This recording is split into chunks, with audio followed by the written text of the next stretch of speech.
নমস্কাৰ আপোনালোক সকলোকে পুনৰবাৰ মোৰ ইউটিউব চেনেল তথা ফেচবুক পেজ পংকজ লিমকালা অন্তৰ্গতৰে স্বাগতম জনাই লৈ আনিছোঁ মুহূৰ্তত এটা খুব চাঞ্চল্যকৰ খবৰ। স্ক্ৰীণত আপোনালোকে দেখি থকাৰ দৃশ্যাংশ হৈছে গোৱালপাৰা জিলাৰ ধূপধৰাৰ মাজমজিয়াৰ যি ধূপধৰা চাৰিআলি আছে সেই ধূপধৰাৰ চাৰিআলিৰ দৃশ্যাংশ এয়া।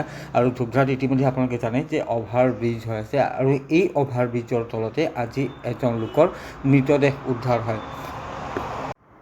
আৰু স্ক্ৰীণত আপোনালোকে দেখি আছে ইতিমধ্যে ঘটনাস্থলীত উপস্থিত হৈ ধূপধৰা আৰক্ষীয়ে প্ৰাথমিক তদন্ত কৰাৰ পিছত লোকজনৰ যি মৃতদেহ সেয়া উদ্ধাৰ কৰি ধূপধৰা থানালৈ লৈ যায় আৰু মৰণোত্তৰ পৰীক্ষাৰ বাবে নিশ্চিতভাৱে তেওঁৰ যি মৃতদেহ সেয়া গোৱালপাৰালৈ প্ৰেৰণ কৰা হ'ব।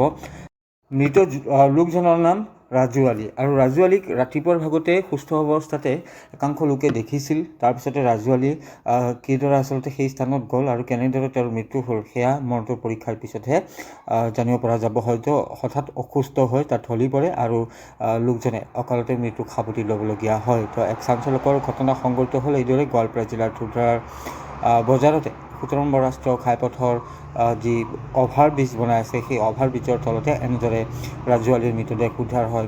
সেই দৃশ্যাংশ আছে, কিন্তু আপোনালোকক ইউটিউব তথা ফেচবুকৰ যি গাইডলাইন সেই গাইডলাইন অনুসৰি আপোনালোকক ডাইৰেক্ট সেই দৃশ্যাংশটো দেখুৱাব নোৱাৰি।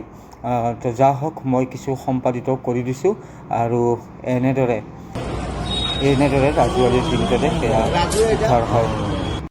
লগে লগে দিবলৈ লৈছোঁ আপোনালোকক এক উপহাৰ কুপনৰ খেলৰ খবৰ। 3খনকৈ উপহাৰ কুপনৰ খেল অনুষ্ঠিত হ'বলৈ গৈ আছে। 3খনকৈ খেলৰ টিকেট যদি আপোনালোকে কোনোবাই মোৰ পৰা সংগ্ৰহ কৰে বা ক্ৰয় কৰে তেতিয়াহ'লে 3খন টিকেট পাব আপোনালোকে মাত্ৰ 270 টকাত। এক বিশেষ অফাৰ দি থকা হৈছে। এই বিশেষ অফাৰত আপোনালোকে এই টিকেট ল'ব পাৰিব মোৰ পৰা। 3খন টিকেট 3খন পৃথক খেলৰ, এখন বন্দাপাৰা, এখন দৰংগিৰি, আনখন হৈছে নৈৰ। তো এই 3খন পৃথক খেল বা ভাল ভাল পুৰস্কাৰ আছে।